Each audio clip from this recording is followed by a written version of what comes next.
Welcome, folks. We are here with yet another fantastic guest, Ryan Carpenter, who is the owner and founder of Moberry, which is a smoothie and bowl shop here in Portland, Oregon. Welcome, Ryan. Happy to have you here. Yeah, thanks for having me. I'm excited. Awesome. Well, like most of our guests, we want to go sort of back in the day and hear about where you were born and raised and how you eventually got to be here in Portland. Yeah, my origin story. The story of Ryan Carpenter. So I've been here for about 14 years. Came here after college. Born and raised in Alaska, Anchorage for the most part. I was born in Soldotna. You been up there? Where is Soldotna? Soldotna is south of Soldotna. Anchorage. Yeah, it's kind of a fishing town. A lot of people go up there for that.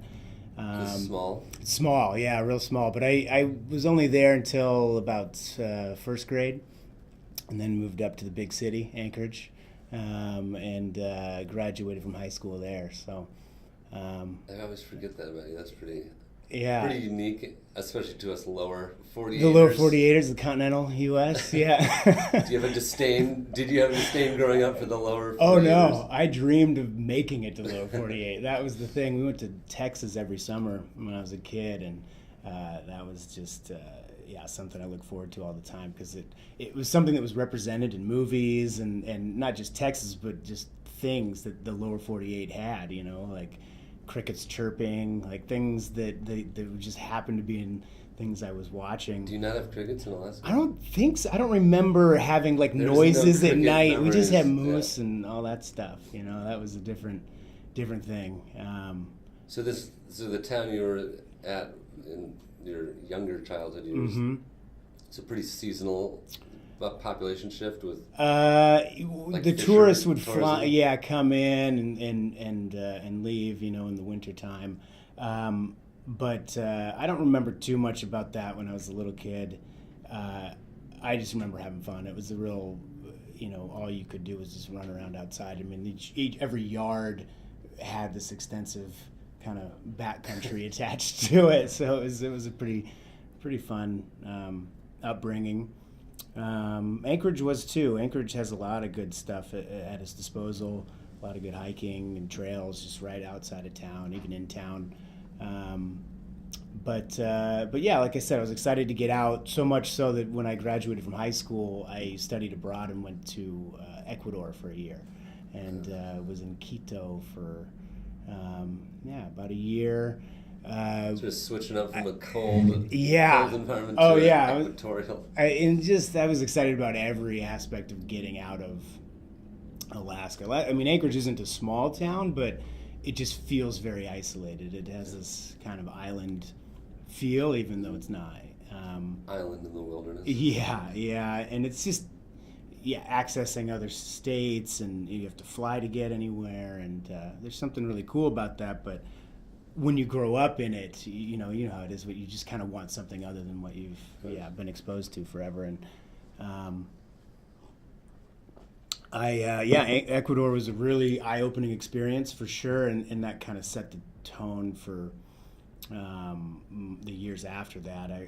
So that was the first year of college? It was technically another year of high school. I just worked I wasn't ready for college. I was kind of indecisive, kind of just figuring things out. As people can be at that age, I just knew I didn't want to do kind of the normal path, and so so I talked my parents into letting me. I was like, I don't feel like I'm ready to get out of high school yet, so I went to Ecuador, and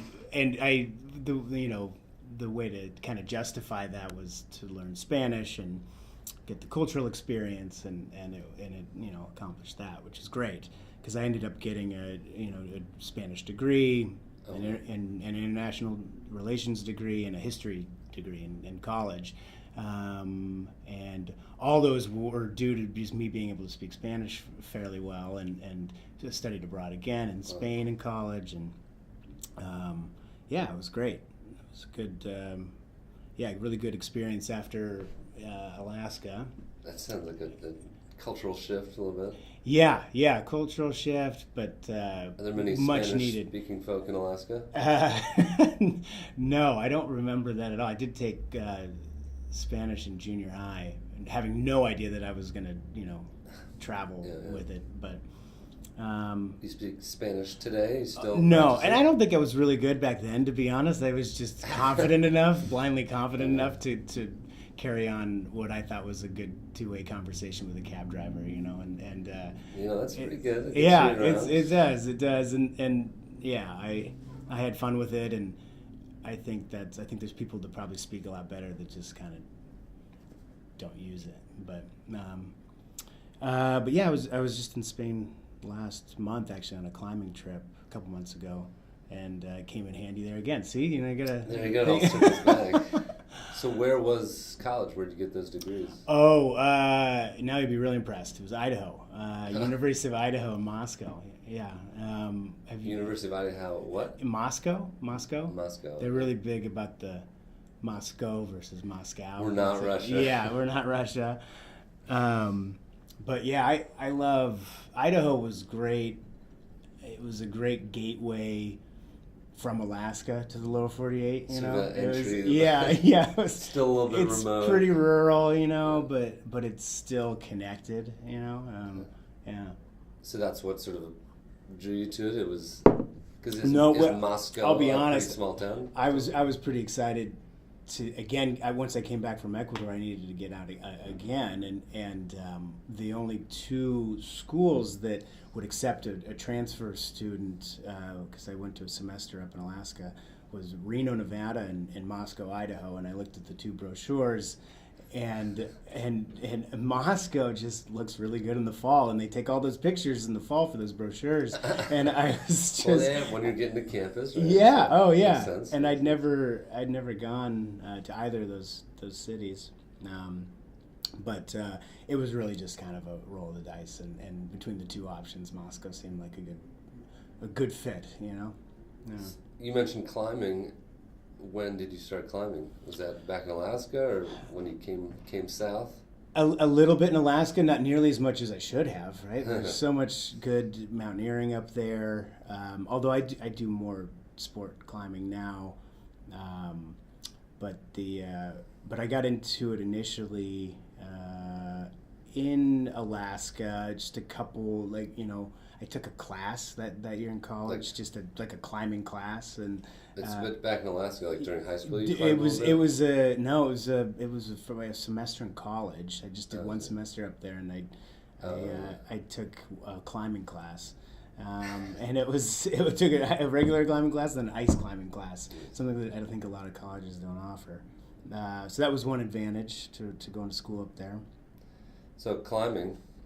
Yes, climbing. I started climbing when I was in college, and then I had a roommate in Idaho that got me into it a little bit more, and then just kept going to the gym. And when I was living in areas that had good climbing options, I'd get out a bit, and it's been with me for 15 years or so. Yeah. So what?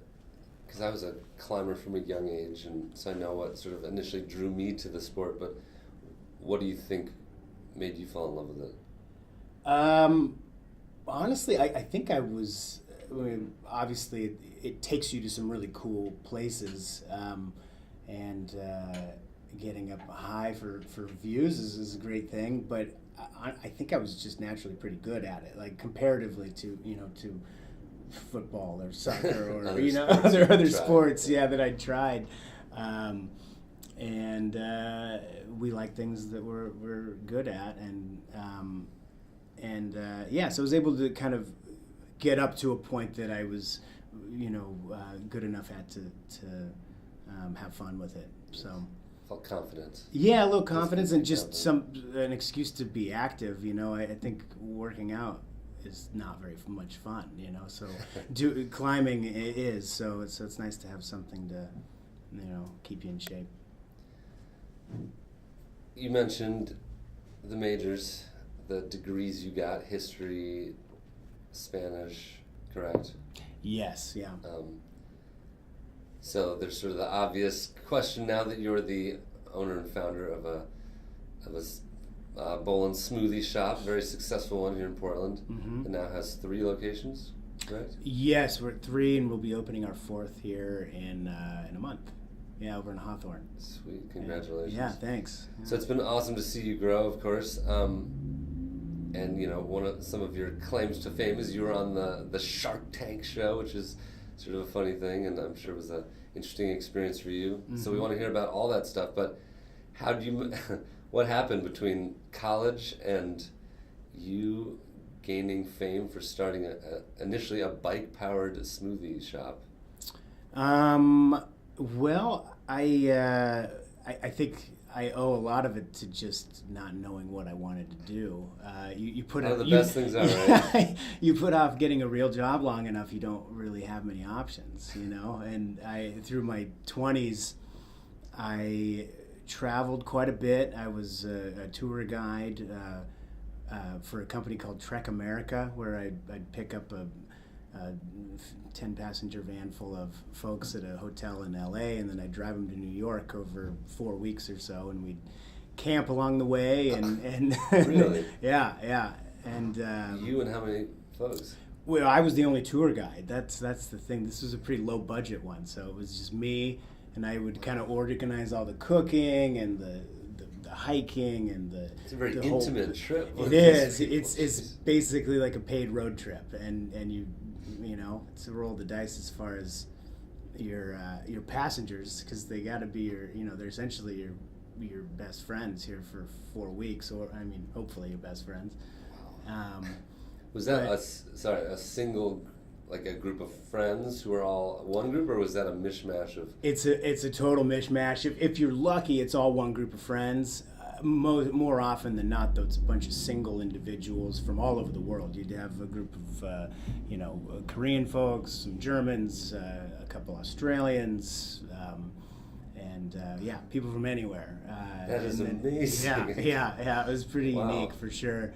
And it allowed me to get to know the national parks really well. It was a combination of parks and cities. So we'd stay in San Francisco one night, and then we'd load them in the van, and then the next night we'd be in Yosemite, and we'd be there for 2 nights, showing them trails and taking them all over the park. It was definitely an experience.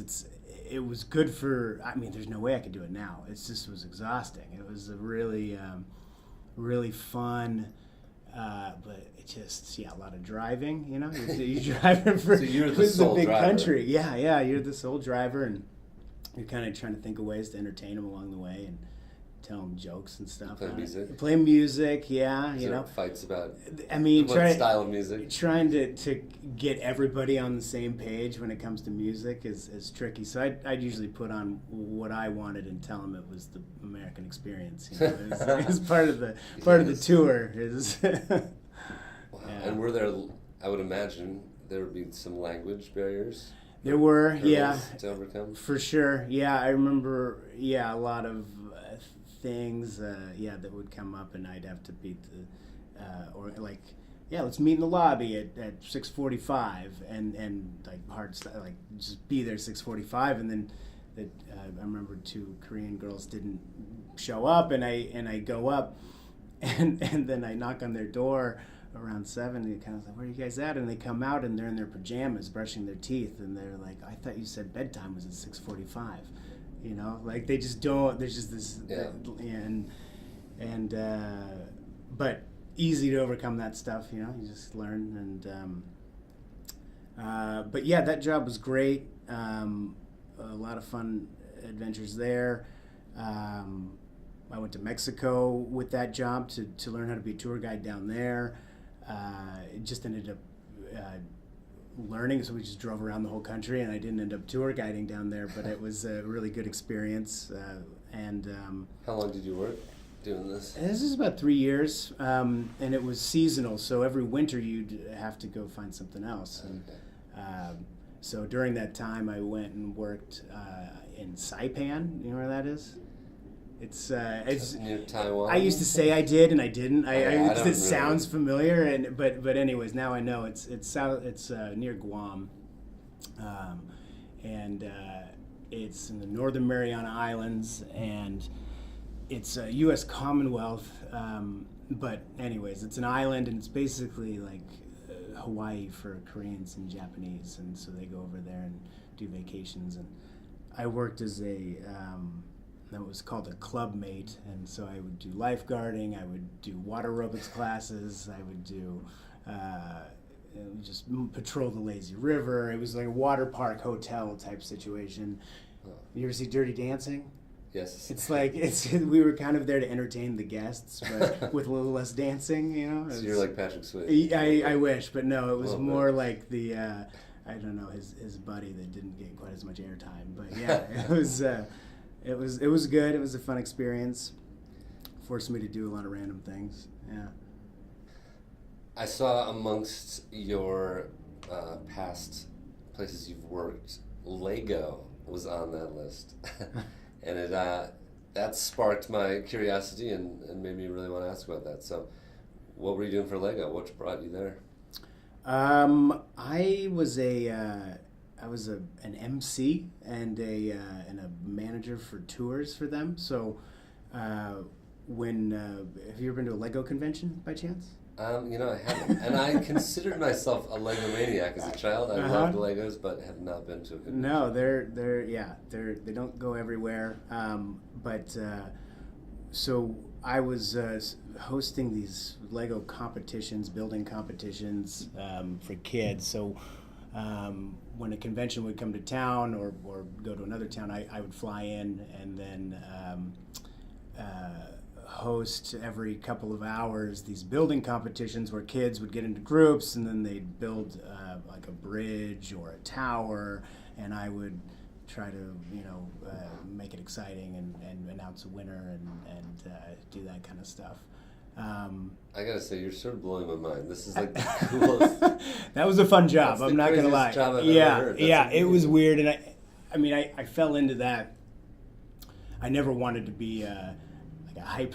I don't know, like grab a microphone and run around and make a scene. But did you have an earpiece thing? I had, the Britney mic. Yeah, it was. So hands free. You were like hands free. I was inactive. Yeah, well, because I had to take these. When they do the bridge thing with the Duplo bricks, I'd have to put weights on them so the bridge would stretch between two, pillars. And I'd be like, oh, can it hold 20 pounds? How about 30 pounds? And then you'd like add the weights, and then you can't do that with holding a microphone. Exactly. And so I would, and eventually would crash.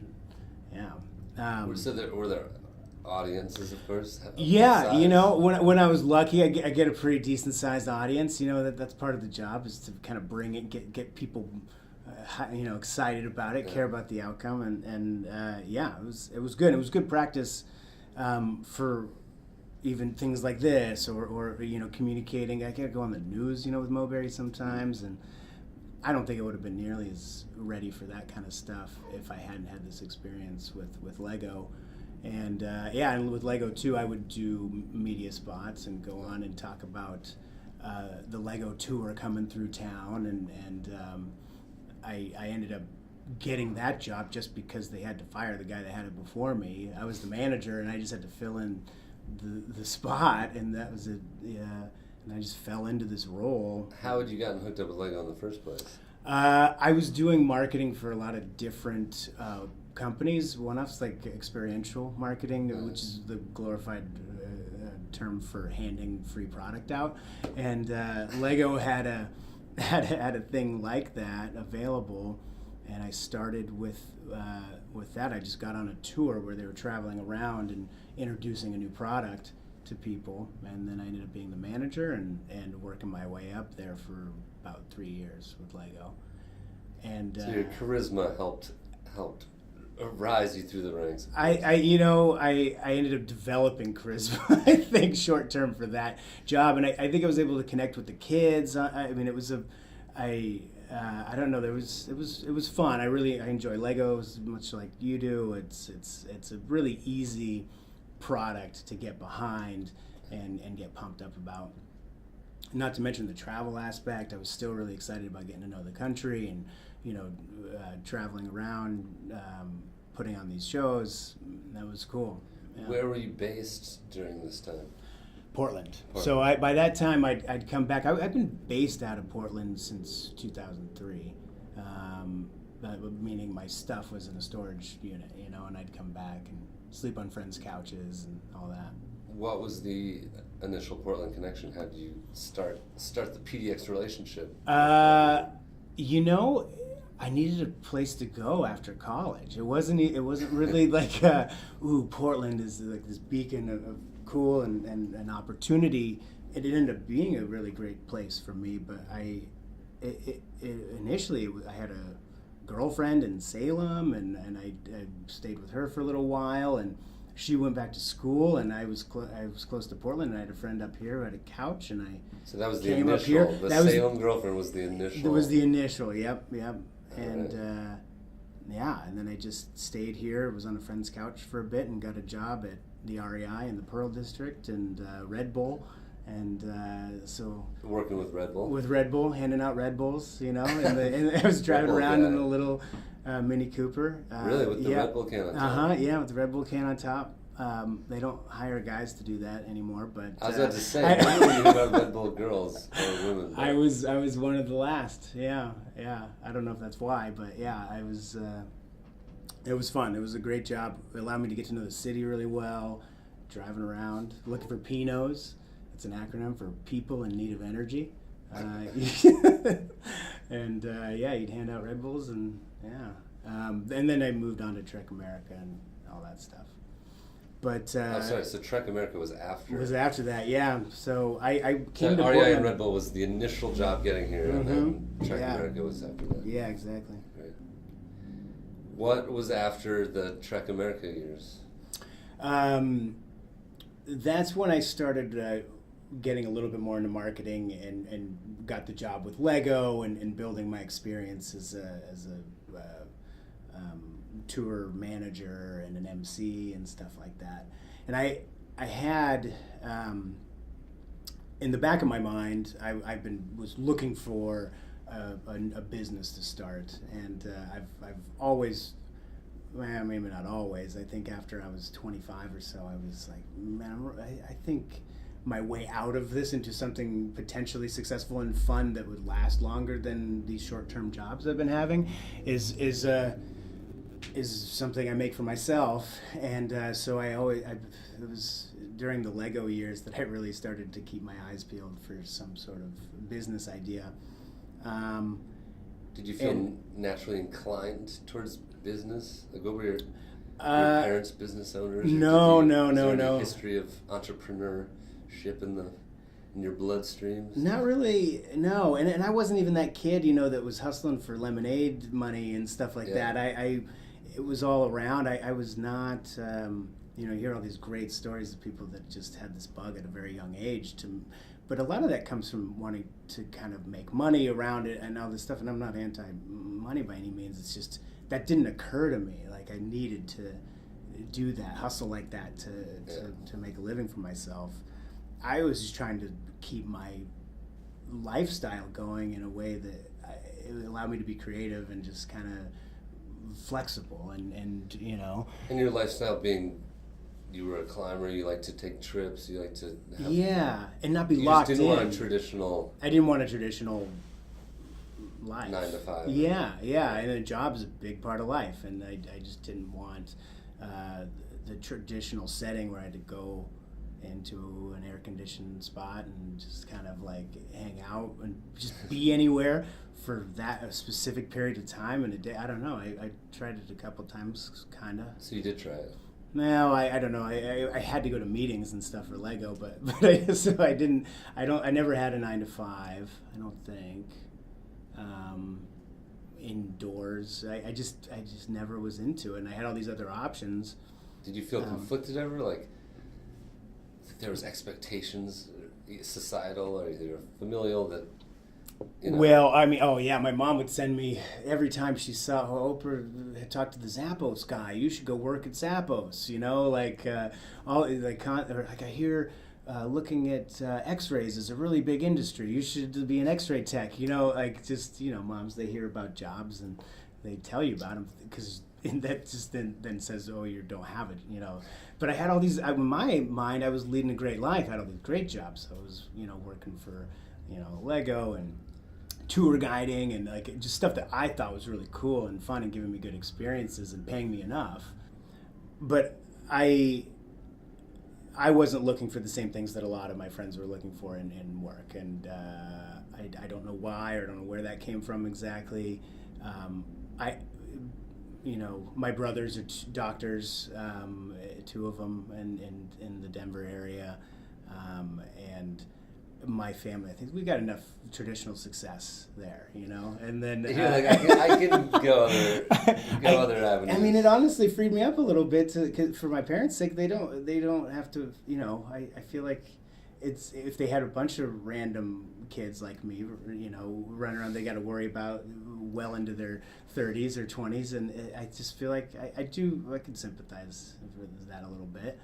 But now they're and there was the early Moberry years, I'm sure, were equally confusing for them. I was making even less money, pedaling around on a bike, and we can get into that. But I just think that family expectations. My parents have always been super supportive, albeit suggestive of potential career opportunities. But yeah, you could see that working both ways, of course. Like, the fact that your brothers are doctors might make it so there's more pressure for you to follow, right, so to speak. As opposed to sort of getting you off the hook. Luckily, I'm not super competitive either. So there was never, if my brothers were good at soccer, rather than compete with them, I would just choose rock climbing, right? And it's a good way to go. Because if you're the only one in, you're gonna win. You're a smart guy. I choose my own race, and then so it's working out okay.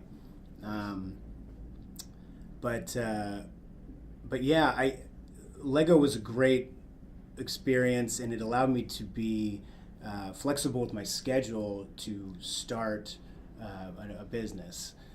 So it was during Lego that Moberry began its seeds. Yeah, and even travel, and in fact, when I came up with the Moberry idea, I was in Australia. I was traveling around and taking 6 months off from Lego between jobs there, and I was working at a hostel, and a guy was watching a video, a YouTube clip of a Guatemalan village that does bike-powered concrete mixing and bike-powered laundromat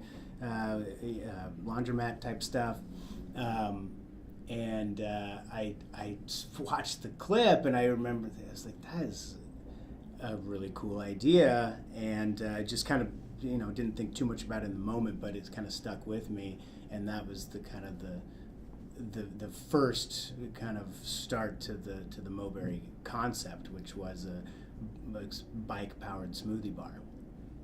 So you were attracted to just sort of the efficiency and ingenuity of it, or was there like an environmental sustainability type spark in you? Yeah, all of that. I've sustainability is something I care a lot about, and drawing awareness to human power and bike power. But particularly, what was interesting to me about the bike was I felt like retail and restaurants didn't have a lot of interactive components or creativity attached to them. It was, you go to Chipotle and you go down the line. The most creative thing in restaurant service was like the way they make your burrito and in what order, right? And I kind of thought that there was room for something more interactive, like you literally pick your stuff that you want in your smoothie, you put it into the blender pitcher, you put it onto a bike, and then you physically pedal it yourself. I thought that was a good idea. I could talk about reasons why it ended up being a so-so idea, but at the beginning it was great because it was what also attracted me to it was it would be eye-catching, and I was at that point reading business books and trying to figure out what I was going to do about maybe potentially starting a business. And I think I really glommed onto the chapter about market differentiation, you know, like how you can be different and why you needed to be different. The Purple Cow by Seth Godin. It's a really good book about that. But I think that I focused a little hard on that. That's all I took out of it. I didn't read any of the other chapters or focus on how you can make a good business around it. But it was enough to get started. And hey, that's arguable. I think you have built a good business around it. I think so too. Ultimately, but that was due to me learning those other things. You developed it. I developed it, and it was great. Sometimes you just got to start, and you can kind of figure the rest out later. By starting, you literally attached a blender to a bike. Yeah. I literally. So my first model I put together in my apartment over in Northwest Portland. I got a Schwinn exercise bike. And then I took apart an Osterizer blender and mounted it to the front, and I put it outside my house and like a little, you know, I told you earlier I didn't do lemonade stands as a kid. I did it as an adult, and set up out there. I built a sink because I thought I had to have a sink and to like rinse the pitchers. I don't know. I just did a lot of things that maybe didn't need to happen at that stage because I only had $500, so the limited budget made it kind of You set that limit for yourself when you started. Well, that's all I had. I mean, I was pretty broke at the time, and it was I just wanted to get started and Did you write like a business plan? Did you? Oh no business plan. No. So you said like you came back from traveling. You've been working at the hospital. You saw these people mixing stuff up via bikes. Yeah. And then you were like, I got this idea. Did you write down notes, or did you just come back and you build the bike right away? I would take down notes, like just draw. I mean, the notes would be crude drawing of a bike. Just very crude drawing, 2 circles, couple lines, and then like writing out insert blender, you know, with an arrow, and then and then I had help though. I had a couple friends with some of the more engineering components because I'm not an engineer, we put together this old rickety thing and set up outside my house and Sunday Parkways. You familiar with that? It's a bike. Thing where they bike around all the neighborhoods in Portland, and really cool event, and it was going through that neighborhood, and I was able to just set up outside my house and I try to drum up some traffic and buzz for the business. Did you have the name Moberry at the time? I did. I was it was a business. I was treating it like a business. I had got the LLC.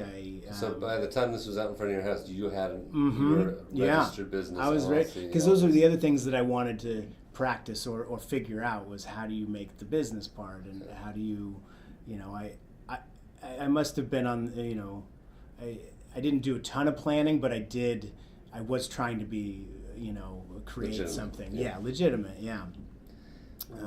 What does Moberry mean? Where'd the name come from? Yeah. So this is another thing that I didn't do a lot of research on. I thought you had to make something up. Like I thought you had to spell your brand name like something that had never been made before, right? Like that was part of like the trademark thing, and so like it couldn't be like existing words. Yeah, like it couldn't be even spelled berry, right? I kind of So I and also wanted thought shorter the better, right? And it's phonetic, and but I have a pet turtle named Mo, and he's from Morocco, and I brought him back over to Morocco, so he's been with me for a long time. You brought the turtle back from Morocco? Yeah, and that's a whole story, but That is a whole story. Yeah, we gotta have a whole other he's kind of just on that. He's the mascot, the unofficial mascot for Moberry. Oh my gosh, that is amazing. Yeah, and how old is Mo? When I got him, I don't know, so add on whatever he had before I got him to about 15 years.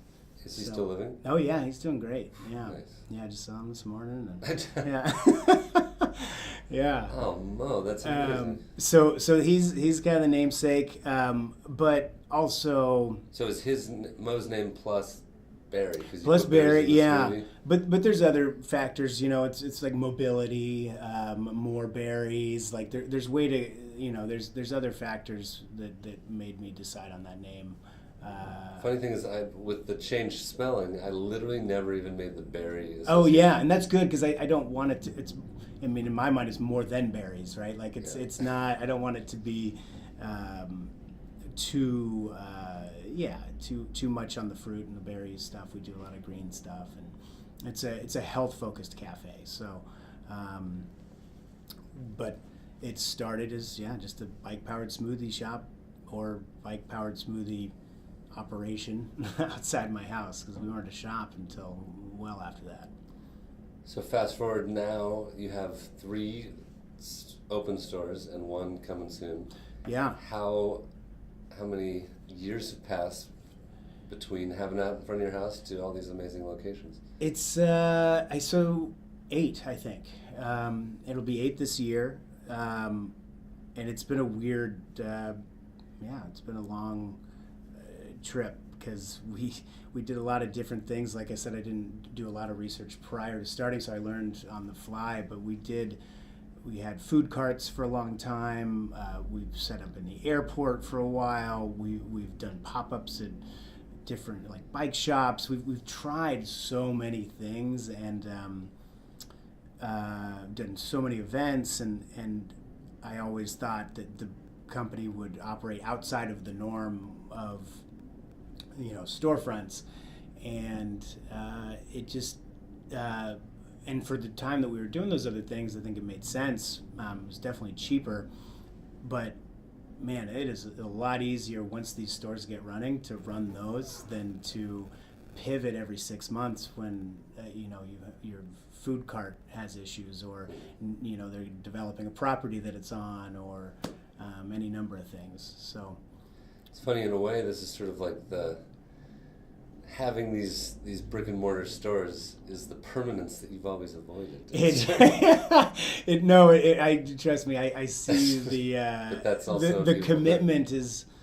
It feels good though. I think I was non-committal for a long time on things that I shouldn't commit to, and now I'm really happy with where Moberry is, and my staff are invested.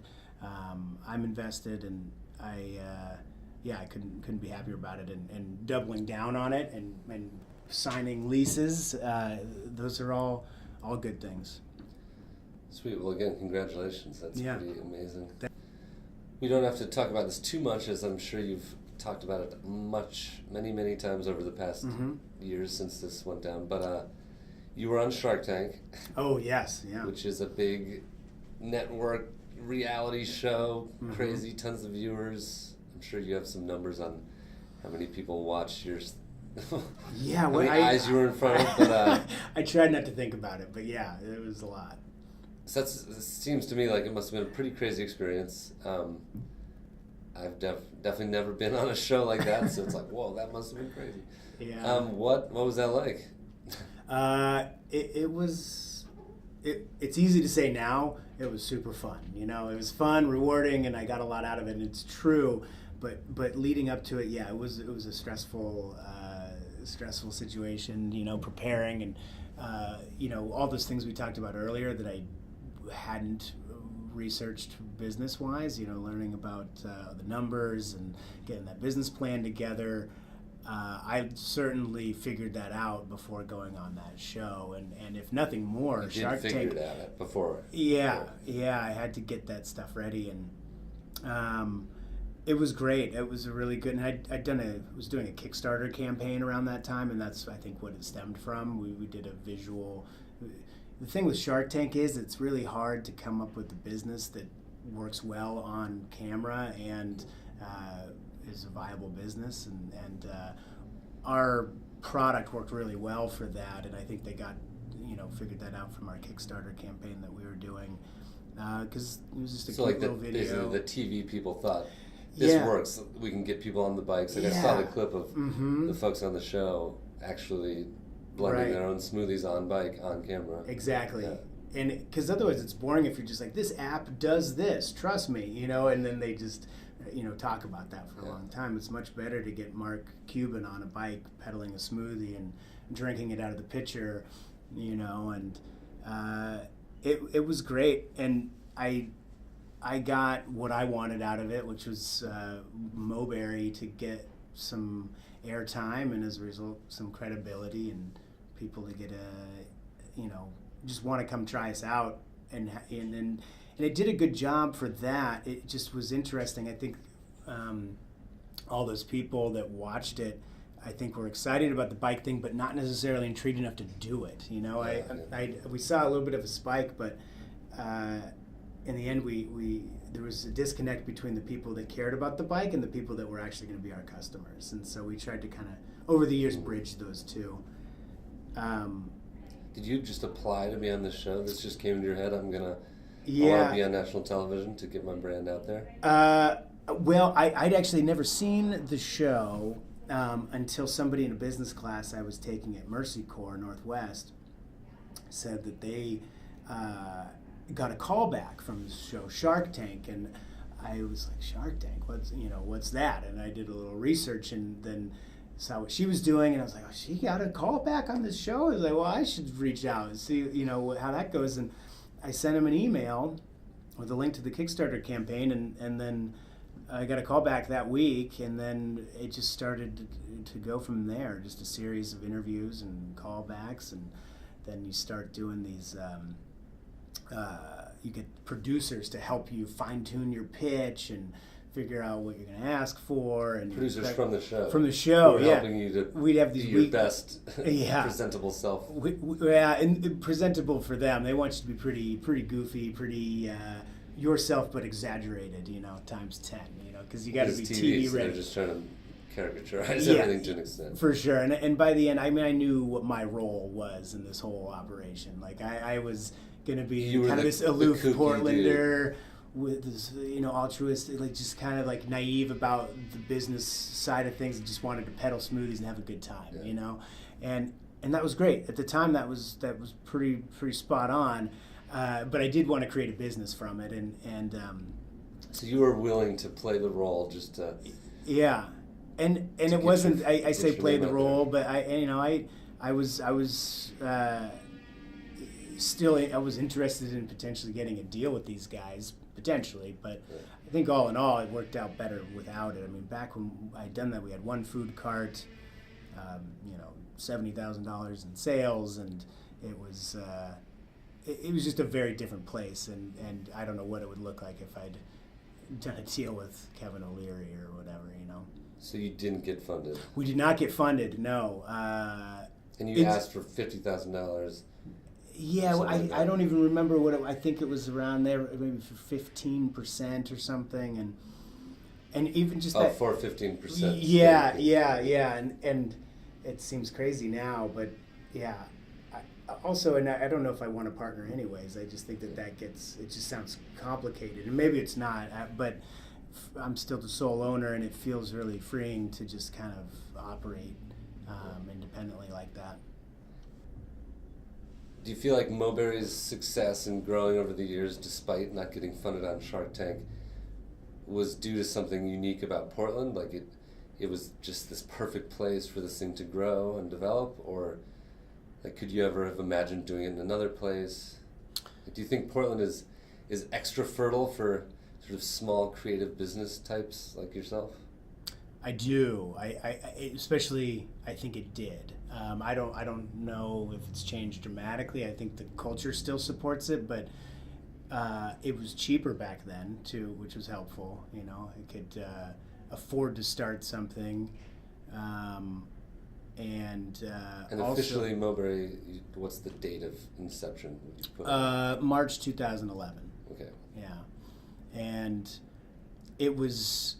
You know, food carts were more of a thing then, so I didn't have to, even once I was beyond the sidewalk, right? I was ready to move on and have a fixed location or a mobile location, and I was able to go to my friend's backyard and build a trailer, and figure out how to build, a water system in a trailer and put a freezer in it and put my bike outside. Like that was super easy and fun, and everybody supported it. I think now you try to do that, I think you'd have a little bit more of a tricky time. But so town is changing, you're saying? Yeah, the town's changing, and I at this point where we're at, it's not a bad thing. It's just I think there's always ways to do something creatively, but it's just different now. I don't know what it would be now to kind of do it on the cheap. But Portland was a great spot for trying new ideas. Still is a really good spot for trying new ideas, but like I said, it was just particularly easy back when it was a little cheaper.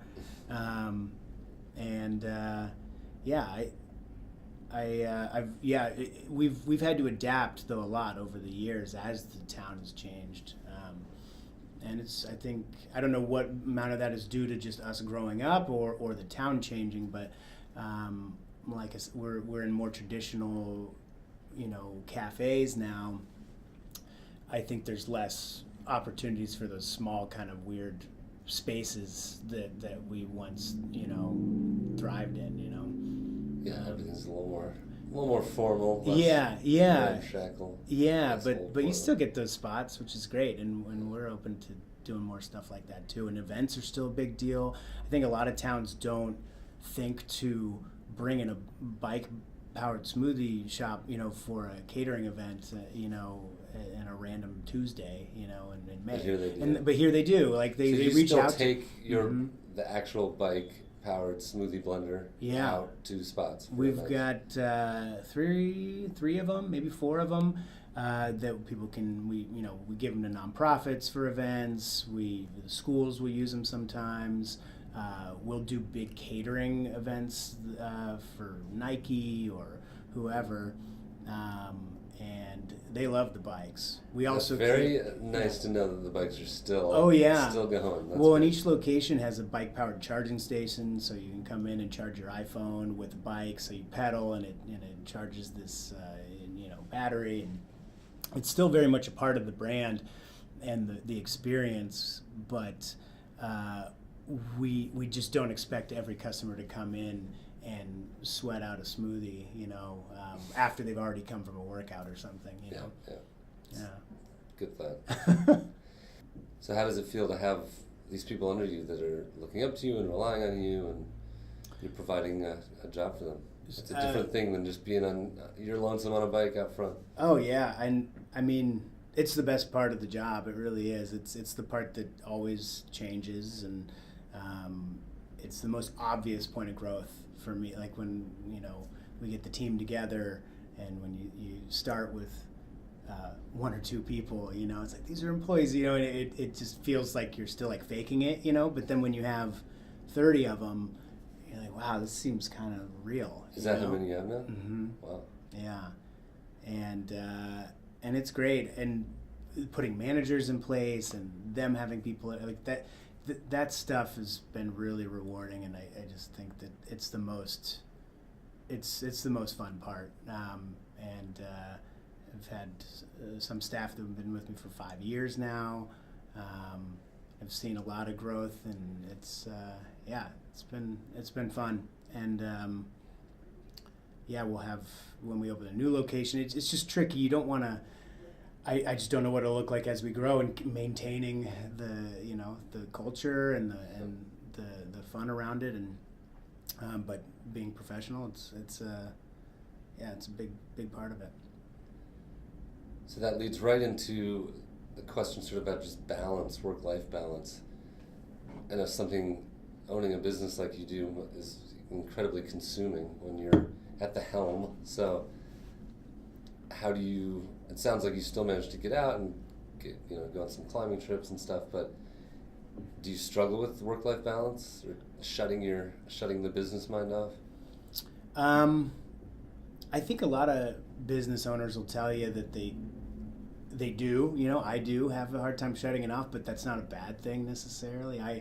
I've lucked out in that I'm doing something I really like doing, so I choose to think about it all the time. It's always in there somewhere. How does this connect to, my Mowberry in some way, or just, and it just doesn't feel like work in the same way that I think a lot of people's jobs do. That being said, I go on vacation, I reset, I do try to not think about it sometimes, and that usually involves, like travel or rock climbing, or go to Planet Granite, go to yoga class. Just staying active and doing a variety of things. Sweet. We ask all our guests a question to sort of wrap things up, which is to give their advice. What advice would they give to somebody trying to find, a dream career that they really are passionate about, or follow whatever big goals they have deep down inside? Because like you, our guests are inspiring folks who have been getting after it and doing really neat things with their lives and taking chances. And so what would you tell someone who's looking for their way? I think the biggest mistake people make is putting something off until it's like perfect, and they feel like it's ready to reveal to to everybody. And I think just getting started is the best way to just start doing something that they really want to do. And no matter how small it feels at the time or how not ready it feels, I think just getting started is the best thing you can do. So not being too tied to a certain outcome or having a vision in your head that... Perfection is just, it's distracting. Like, you just never get there. And I feel like so many people I talk to, they have these visions of what it needs to be, and it's hard. I admit it's hard to kind of get out of that mindset, but it's important to just get moving on something. Don't get too tied up in the details. And what's next? I know one of the ways it's hard to sort of shut off the business mind is sort of knowing when is enough, or what an ideal size is. I don't know. Growth right now is still very fun, and it doesn't feel like we're sacrificing anything. It feels like we're just making it better. But I do think about that. I evaluate on a regular basis what is the next phase, the proper phase, to kind of plateau on for a little while, but that doesn't sound good. Plateauing isn't like a really like to plateau. Yeah, I don't. So I don't know. Like mountains. I don't have I like goals and growing and stuff, but I'm not super definitive about my goals. I'm much more let's look at what 5 years could look like, and is that exciting? And then shoot for that. And if you have to kind of pivot a little bit, you can. I do a 5-year plan every year, and it changes every. I just kind of like that and it just if you do 5 years, it kind of lets you know what you're supposed to do this year to kind of get to that point. And I things change so much that it's just really tricky to draw a hard line on anything, for years down the road. Sounds wise. Words of wisdom from Ryan Carpenter. Yeah, it's fun. I'm looking forward to growing a little bit more for sure. Cool. Well, like many of our guests, we have so much more to talk about that we'd love to talk to you about, but we're running out of time for today. So we'd like to have you on again for another visit here. But for the time being, thank you so much, and have a lovely day, Ryan. Thank you.